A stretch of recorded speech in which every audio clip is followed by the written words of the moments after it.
चलो देखो 13 क्वेश्चन क्या कह रहा है। आपके पास 13 नंबर का क्वेश्चन है एनसीईआरटी से। cos divide by d x is equal to a है। और क्या पूछ रहा है इसमें आपसे पूछ रहा है, कंडीशन भी दिया हुआ है। कंडीशन क्या है कि when y is equal to 1, sorry y is equal to 1 when x is equal to 0। इस कंडीशन में आपको बताना है कि इसका पार्टिकुलर सॉल्यूशन क्या होगा। पार्टिकुलर क्यों? क्योंकि c तो होगा ही नहीं, कांस्टेंट तो होगा नहीं इसमें ना, क्योंकि इसकी वैल्यू तो आप रख के निकालोगे, इसलिए पार्टिकुलर सॉल्यूशन में जनरल नहीं होगा। जनरल में क्या होता है, some variable some constant are present, arbitrary constant होती है। तो यहां देखो बच्चे लोग, इसको कैसे बनाएंगे, इसके पार्टिकुलर सॉल्यूशन को कैसे निकालेंगे। सबसे पहले आप वेरिएबल सेपरेबल कीजिए। पहले तो यहां से कॉस को हटाइए, तो d y by d x equal to हो जाएगा cos inverse A, no doubt. D y को यही रहने दीजिए, डीएक्स को भेज दो साइड, हो गया। अब मेरा वेरिएबल सेपरेबल भी हो गया। कहोगे ये क्या एक्स वाला फंक्शन है कि वाई वाला फंक्शन? आप ही देख लीजिए, उसमें ना एक्स है ना वाई है, वो कांस्टेंट है। डिफरेंशिएट कर दो, ऑन सॉरी डिफरेंशिएट इंटीग्रेट कर दीजिए बोथ साइड। तो लिखना इसके बाद ऑन इंटीग्रेटिंग बोथ साइड, आप एक स्टेप लिखना फिर इंटीग्रेशन देना, हम यहीं पे दे दे रहे हैं। बताओ डीवाई का इंटीग्रेशन क्या लिखोगे? और आपको क्या लगता है, कॉस इनवर्स ए तो कांस्टेंट है, उसको तो ऐसे बाहर निकाल देंगे। और डीएक्स का इंटीग्रेशन क्या लिखेंगे? प्लस सी, हो गया, वेरी गुड। तो बनाते हैं, y की वैल्यू पुट करके x की वैल्यू पुट करके c की वैल्यू क्या होगी। तो पुट कर दो, तो y इज इक्वल टू 1 और x इज इक्वल टू 0, तो then c is equal to कितना हो जाएगा? y की वैल्यू 1, y की वैल्यू हम, हाँ, तो c की वैल्यू सीधे 1। अब c की वैल्यू बच्चे 1 आ गई, पुट कर दो यहां पर, हो गया हमारा आंसर, यही आंसर हो गया। y is equal to x cos inverse A plus 1, answer. देखो कितना आसान सा क्वेश्चन था ये। चलो अगले क्वेश्चन के ऊपर बढ़ते हैं, क्वेश्चन नंबर 14। मिटा रहे इसको। समझ में आ गया तुमको प्रिया?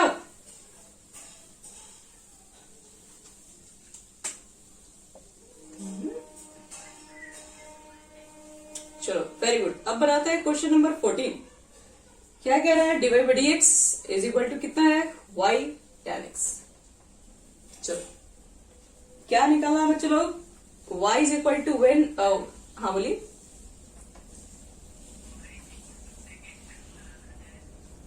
इसका एक मिनट तो रुकिए, हम बता रहे हैं। 9.4 का क्वेश्चन नंबर 14 का answer y is equal to sec x। वाह वेरी गुड। आंसर ही देख के बता रहा हूं कि बना के बता रहे हो? नहीं नहीं, ठीक है, आप विश्वास कर लिए। अब चलो यहाँ देखो, इतना कॉन्फिडेंस के साथ जो बोलेगा तो विश्वास हो ही जाएगा।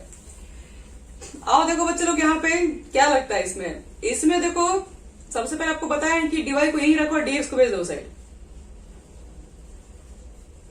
और अगले स्टेप देखो तो ध्यान से, ये dx है तो इधर सिर्फ x के अलावा है, बाकी को बाहर कीजिए, y को भेजो इस साइड। तो क्या लिखोगे, dy बटे में y इज इक्वल टू कितना हो जाएगा, tan x dx। इंटीग्रेशन कर दो दोनों तरफ, y अलग हो गया x अलग हो गया। बताओ 1 बटे y को क्या लिखोगे, log mod y, और tan x का sec x। और जब हर जगह log log दिखने लगे तो आप क्या तो कीजिए, लॉग में ही मान लीजिए उसको, आपका ये भी एक फायदा है। और नहीं तो सी लिखे, अगर आपको लॉग मानने का इच्छा नहीं कर रहा, छोड़ दो। चलो अब क्या पुट करना बोलो। पुट करना आपको है y की जगह पर 1, x की जगह पर 0। तो बताओ c की वैल्यू क्या होगी। तो y की जगह पर 1 रखोगे तो क्या लगता है, गुड, log 1 हो जाएगा। log 1 0 होता है और sec 0 होता है बच्चे लोग 1, या 0 पुट करोगे तो, और log 1 की वैल्यू फिर से 0, ये 0 ये 0, तो c फाइनली हो जाएगा 0। log 1 की वैल्यू 0 होती है, ध्यान रखिएगा। तो इतना सब जब 0 हो ही गया तो इधर पुट कर दो 0, तो क्या हो जाएगा, log y log mod sec x, इधर 0 खत्म। अब दोनों तरफ log है तो log log हट जाएगा, अब अगर लॉग लॉग को हटा देंगे तो mod y equal to mod sec x. अब दोनों तरफ बच्चे लोग मॉड ही है तो मॉड को भी हटा दो फाइनल, तो y is equal to sec x.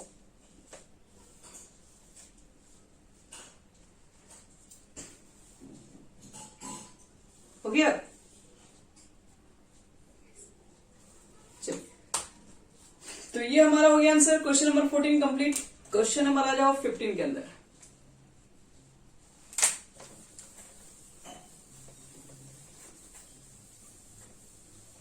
देखो 15 नंबर वाले क्वेश्चन में पहले क्या कह रहा है समझते हैं। 15 नंबर वाले क्वेश्चन में कह रहा है कि find the equation of curve passing through the point 0 0। अच्छा, कर्व का इक्वेशन बताना है कि जो 0 और 0 से पास हो रहा हो, एंड कुछ डिफरेंशियल इक्वेशन जिसका डिफरेंशियल इक्वेशन y डैश को dy by dx बोलते हैं इज इक्वल टू दिया हुआ e के पावर x sin x। आप उस कर्व का इक्वेशन बताओ, उस कर्व का इक्वेशन बताओ जो ओरिजिन से पास हो, और उसको जब हम लोग डिफरेंशिएट किए हैं तो इसका डिफरेंशियल इक्वेशन ये आया हो, तो हम लोग इसको इंटीग्रेट कर देंगे तो फिर वही इक्वेशन आ जाएगा। और एक्स वाई की जगह पर ये एक्स है, ये वाई, एक्स वाई की जगह पर 0 0 पुट करेंगे तो सी का मान निकल जाएगा, सी का मान निकाल के पुट कर देंगे तो फाइनल इक्वेशन आ जाएगा। तो पहले इसको सॉल्व करना है बच्चे लोग, ये सॉल्व करना थोड़ा डिफिकल्ट इंटीग्रेशन है, लेकिन आपके लिए कोई डिफिकल्ट नहीं है ये। इसका हम वीडियो बनाए स्पेशल करके, स्पेशल इंटीग्रेशन में e के पावर एक्स साइन एक्स का क्या होता है इंटीग्रेशन, करो इंटीग्रेशन दोनों तरफ। हम इसको अलग से बना रहे हैं, इसको I1 मान के बनाएंगे। किसी को याद है इसका इंटीग्रेशन? इसको फर्स्ट मानते हैं, इसको सेकंड मानते हैं। साइन एक्स को बच्चे लोग बाहर निकालो और सेकंड का करो इंटीग्रेशन, और फिर फर्स्ट का करते हैं डिफरेंशिएशन, फिर सेकंड का करते हैं इंटीग्रेशन, और सबको मल्टीप्लाई करके फिर से इंटीग्रेशन। इतना सारा होता है मेहनत इसमें, अगर इतना आपको मेहनत याद है तो समझो कि आप तेज हैं। तो ये हो गया साइन एक्स, यहाँ पे dx छूट गया, e के पावर x, और साइन का बच्चे लोग हो गया cos x, e के पावर x का e के पावर x ही रह गया, ये हो गया dx। क्या लगता है यहाँ पर, देखो तो ध्यान से, ये फिर से 2 टर्म इनटू में आ गया, तो फिर मानना पड़ेगा, फिर इसको फर्स्ट फिर इसको सेकंड मानेंगे हम लोग। तो इसको पहले लिख दे रहे e के पावर x sin x। अब देखो इसको बाई पार्ट से तोड़ोगे तो बाई पार्ट्स क्या कहता है, पहले वाले को बाहर निकालो, बाहर निकाल दे, सेकंड वाले को फिर से करो इंटीग्रेशन, कर दिए, पहले वाले को फिर से डिफरेंशिएट करो, कर दिए, फिर सेकंड वाले को इंटीग्रेशन करो, कर दीजिए, और जितना आएगा फिर से मल्टीप्लाई करके फिर से इंटीग्रेशन। ये सब चीजें तो हम लोग कर चुके हैं। अब देखो ये कितना हो जाएगा, थोड़ा समझना है इसको। ये cos x है और यहां से e के पावर x निकलने वाला है, लिख दे रहे हमें cos x इंटू e के पावर x। यहां देखो cos को डिफरेंशिएट करोगे तो माइनस साइन, ऑलरेडी यहां माइनस है तो ये प्लस हो जाएगा, और ये हो जाएगा साइन x, और e के पावर x का इंटीग्रेशन करोगे तो e के पावर x तो वही आ जाएगा। अब तुम जरा ध्यान से एक बात को देखो, ये e के पावर x साइन x अभी भी इंटीग्रेशन में बचा हुआ है, इसका फिर से निकालना पड़ेगा।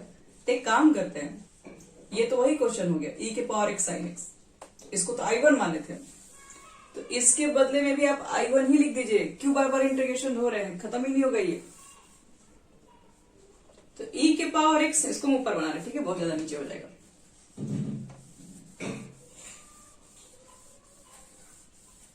देखो ये हो गया e के पावर x साइन x, ये माइनस से मल्टीप्लाई करोगे माइनस e के power x cos x, minus plus minus, इसको माने I1, ये पूरा I1 हो गया। ये इधर I1 ही तो चल रहा है, इसको इधर भेजो तो 2I1, e के पावर x कॉमन ले लो, sine x minus cos x, और I1 कितना हो जाएगा 1/2 sine x minus cos x, और यहाँ पे एक C1 लगा देना कांस्टेंट। तो ये बच्चे हुआ इसका इंटीग्रेशन निकला, I1 को जो माने थे हम लोग, इसका इंटीग्रेशन ये है। तो एक काम कर देते हैं, इंटीग्रेशन निकालने के बाद अब पुट कर देते हैं। तो चलो इसको इक्वेशन फर्स्ट में अगर रखा जाए तो हम किसमें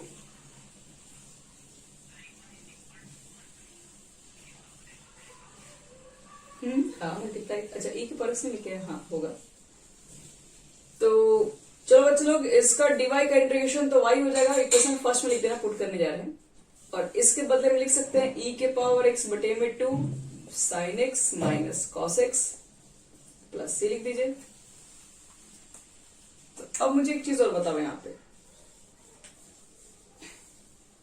अब चाहेंगे तो देखो इसको एक दो स्टेप और बढ़ा सकते हो। देखो इसमें क्या करना है, पहली बात कि यहाँ पर आप जैसे इंटीग्रेशन ओवर होता है हम लोग C1 यहाँ से लिखना स्टार्ट कर सकते हैं, या लास्ट में फाइनल C1 लिख देते हैं। C1 यहाँ पर है, अब यहाँ पे इंटीग्रेशन की वैल्यू पुट करोगे C1, इसको भी डिफरेंशिएट करोगे तो यहाँ से भी तो इंटीग्रेशन एक निकलेगा, ये कांस्टेंट निकलेगा। तो इसका C1, इसका C2 और C2 माइनस C1 को हम एक C मान लेते हैं, एक कांस्टेंट फाइनली C मान लिए। तो अब क्या करेंगे, लास्ट में x का मान 0, y का मान 0 पुट करना पड़ेगा, क्योंकि ये कर्व का इक्वेशन है जो कि ओरिजिन से पास हो रहा है। तो y का मान 0 पुट करोगे, x का मान 0 पुट करोगे तो क्या बचेगा पहले, तो e के पावर x के जगह पर यहाँ 0 हो जाएगा, तो ये तो हो जाएगा 1/2, साइन 0 0 ही होता है, ये तो 0 हो गया बच्चे लोग, cos 0 -1 हो जाएगा, हाँ तो -1/2 हो गया ये। c इज इक्वल टू 1/2, और यहाँ पे 1/2 रख के देखो तो आंसर आ रहा है कि नहीं हमारा, c की जगह पर 1/2 रख देना है।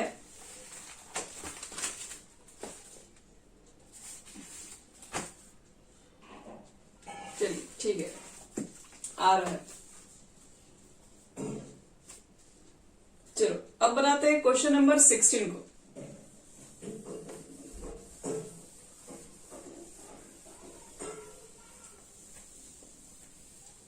लास्ट में c का वैल्यू पुट कर देना इक्वेशन में, जरूरी है, नहीं रखोगे गलत हो जाएगा सीधे। देखो अब बनाएंगे क्वेश्चन नंबर 16 को। देखो 16 नंबर क्वेश्चन क्या कह रहा है, फॉर द डिफरेंशियल इक्वेशन, आपके पास एक डिफरेंशियल इक्वेशन है, x y dy by dx is equal to x plus 2 y plus 2। और करना क्या है बच्चे लोग, तो फाइंड करना, find the solution of curve. उस कर्व का बताओ कि क्या होगा सॉल्यूशन, या क्या होगा इक्वेशन जो कि पास हो रहा है, पासिंग थ्रू द पॉइंट है। इस पॉइंट से पास हो रहा है तो 1 - 1।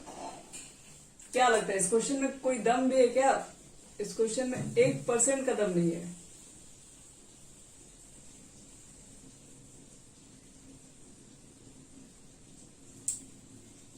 एक मिनट,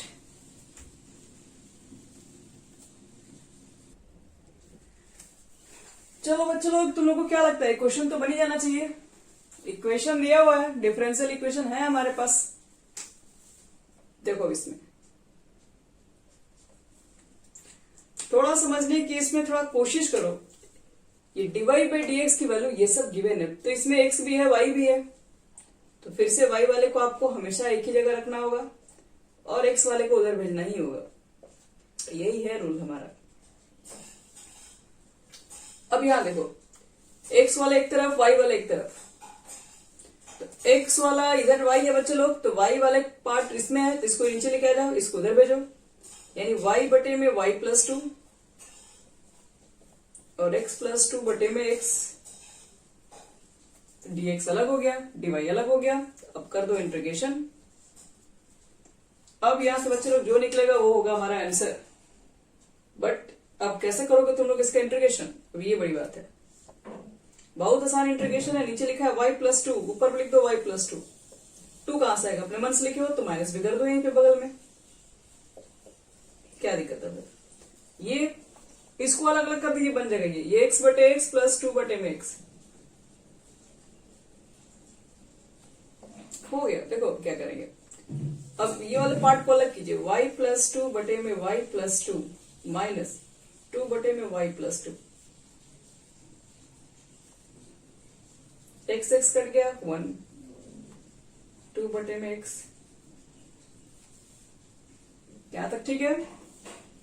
अब सबका इंटीग्रेशन कर दो, ये पूरा टर्म कट गया 1 का इंटीग्रेशन y, 2 को बाहर निकाल दो तो 1 बटे में y प्लस 2 हो जाएगा लॉग मॉड वाई प्लस 2, 1 का हो जाएगा x और 2 को बाहर निकालोगे तो लॉग मॉड x और लास्ट में हो जाएगा c। तो हो गया, सबका इंटीग्रेशन निकाल दिया। करना क्या होगा बच्चे लोग, अब हमें यहां पर वैल्यू पुट करना होगा। किसका? तो ये जो कर्व है आपके पास 1 और -1 से पास हो रहा है, तो चलिए पुट कर देते हैं। x की जगह पर 1 और y की जगह पर -1, और कितना आ रहा है चेक कर लेते हैं।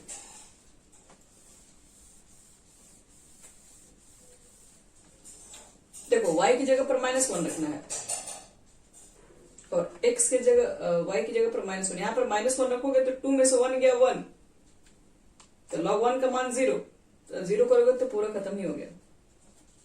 x की जगह पर 1 रखना है और x की जगह पर 1 रखेंगे तो log 1 हो गया 0, 0 से पूरा खत्म, और इस 1 को इधर भेजेंगे तो -1 एक और हो जाएगा, तो -1 यानी c इज इक्वल टू -2 हो जाएगा। c की वैल्यू बच्चे लोग निकल गया, तो इक्वेशन क्या बन जाएगा? इसी इक्वेशन में जहां c है वहां पर -2 रख दो, ये हो गया आंसर। यानी y -2 log y plus 1 is equal to x plus 2 log mod x और -2 हो गया खत्म। चलो 16 नंबर हमारा हो गया क्वेश्चन कंप्लीट। अब बात करेंगे 17 नंबर क्वेश्चन, थोड़ा इंपॉर्टेंट है।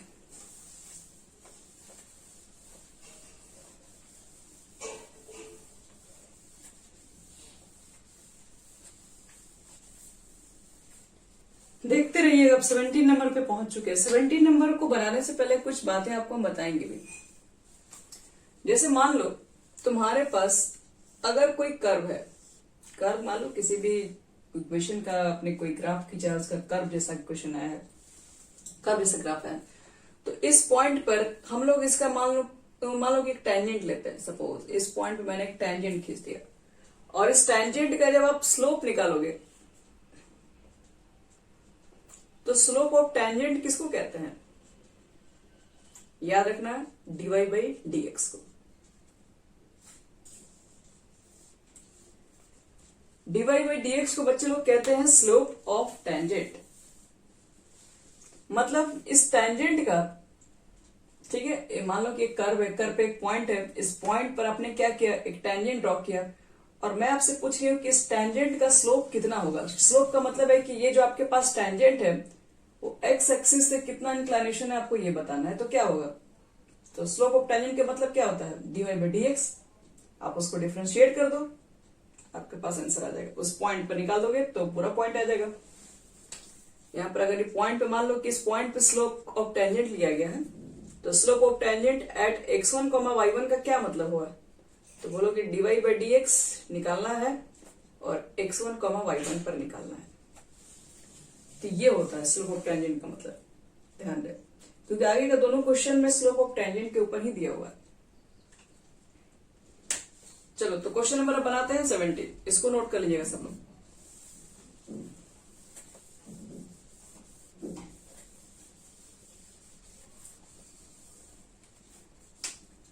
देखो 17 कैसे बनाएंगे।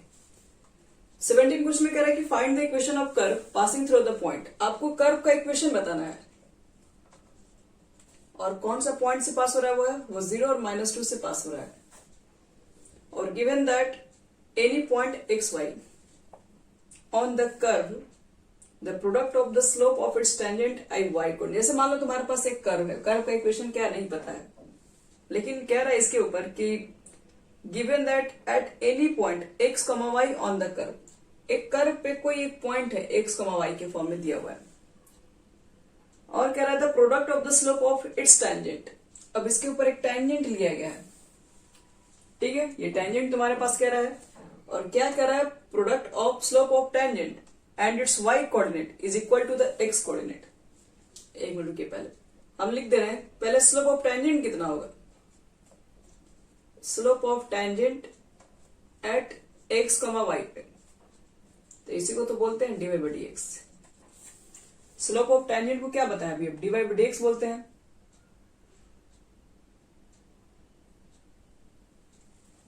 अब समझो इसको ध्यान से, ये स्लोप टेंजेंट हो गया, आपके पास क्वेश्चन में क्या बोल रहा है उसके ऊपर फोकस करो। अकॉर्डिंग टू द क्वेश्चन कह रहा है किस प्रोडक्ट करना है, किसका, तो स्लोप ऑफ टेंजेंट, और जिस पॉइंट पे टेंजेंट लिया उसका वाई कोऑर्डिनेट यानी वाई से, और किसके इक्वल हो रहा है, एक्स कोऑर्डिनेट, ये तो दिया हुआ है।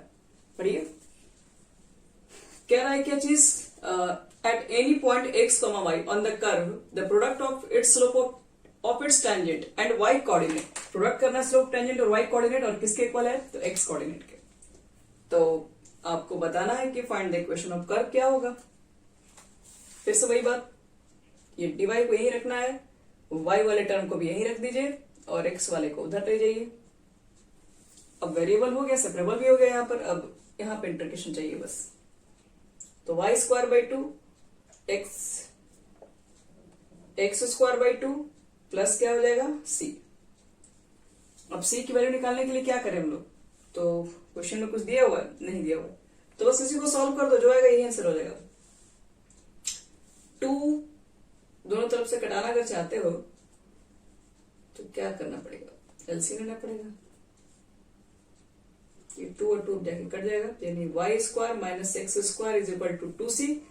2c को मान लो c1 और लिख दो कि c1 is equal to 2c। ये हो गया हमारा आंसर।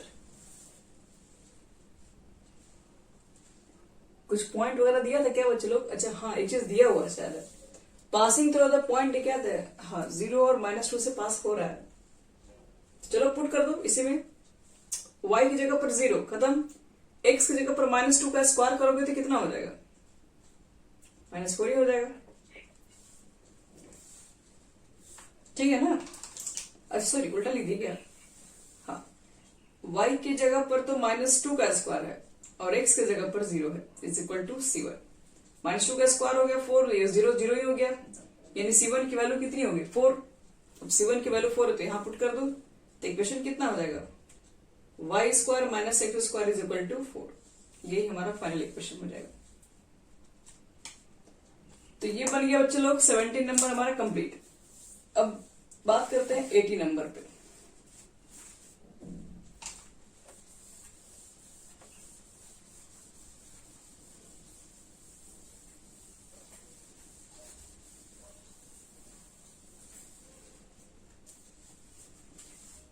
अब देखते हैं 80 नंबर क्या है। कह रहा है कि if any point x comma y on the curve, फिर से वही बात है, एक कर्व है, उस कर्व पे एक्स कॉमा वाई पॉइंट है, the slope of tangent is twice the slope of A line passing line segment joining the point of contact, इतना। ठीक है, एक काम करते हैं, थोड़ा सा आपको बताते हैं। एक कर्व दिख दे रही है, आपके पास एक कर्व दिया हुआ है, उस कर्व पे क्या कह रहा है कि एक्स वाई पे कोई एक पॉइंट है और the slope of tangent is twice, इसका जो स्लोप मतलब इस पे जो टेंजेंट ले रहे हो और उसका जो स्लोप है वो दुगना आ रहा है। Slope of tangent is twice the slope of line joining the points इतना and point of the contact.